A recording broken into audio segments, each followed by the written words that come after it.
نتمنى تكونوا بخير. تمكتبوا في هذا الفيديو. هذا الفيديو اخوتي غيكون ديال الجديد ديال الحمام. دابا غنولعكم في اخوتي في الحمام ومريع على البيض. اما اخوتي دبرت على الكرياج هذا. هاي نتوبارك على البيض. تبارك الله ما شاء الله. الشرابه القديمه دابا دبرت على واحد الشرابه هي ديال الحمام كما كتشوفوا. وراه شريت 2 كيلو ديال الميلونج كنت كنعطيهم بزاف اخوتها. ودابا ميلونج كما كتشوفوا. وهذه هي الماكله المفيده في وقت البيض. هاي اخوتي الشرابه راه مفيده هي ديال 30 درهم حيت بها قديمه هذه شي شويه. شريتها اخوتي غير ب 20 درهم. دابا اخوتي غادي نمشيو نعمروا ليهم الماء وخل التفاح. اخوتي غادي نغسلوها.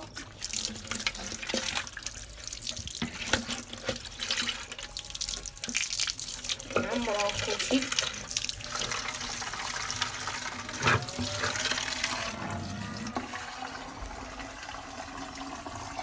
لا قوة الله اكبر.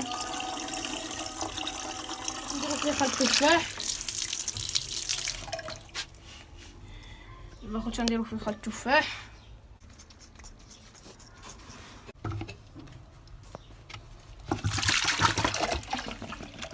هاهي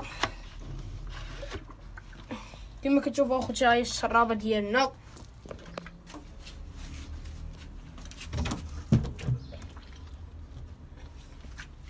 هاي اخوتي دابا راه مريح نصلحها اخوتي هادي. ودابا اخوتي نحيدو هاد الشرابه حيت عندنا ما نديرو بها 20 شرابه. المهم غندير ليهم الماكله غير في هادي ديال الفراخ وتنصايب شي وكاله ونشارك معكم. على ذكر الفراخ بغيت نجاوب واحد الاخ واللي طلبني قال لي دير فيديو على الفراخ. واللي وصلتوا الفيديو اللي فات ل 50 لايك غادي ندير لكم فيديو على الطيور. نحط لهم دابا اخوتي الماكله.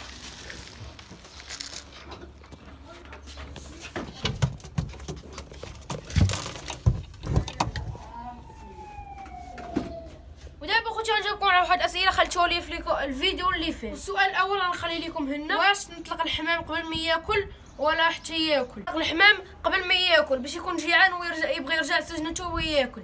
يعني اخويا طلقوا قبل ما ياكل. والسؤال الثاني هو هذا واللي هو: كيف تجعل الحمام يتزوج بسرعه؟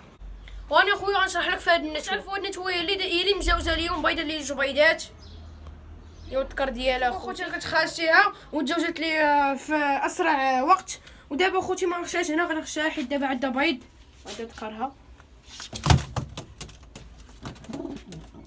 المهم اخوتي كما كتشوفوا هذا هو الفيديو ديالنا. واللي كنتي جديد في القناه ما تنساش واحد لايك وابون. خليو لي اسئله في الكومونتيرات حيت راني كنجاوبكم. وبغيت اخوتي نشكركم على الكومونتيرات الزوينين اللي كتحطوهم.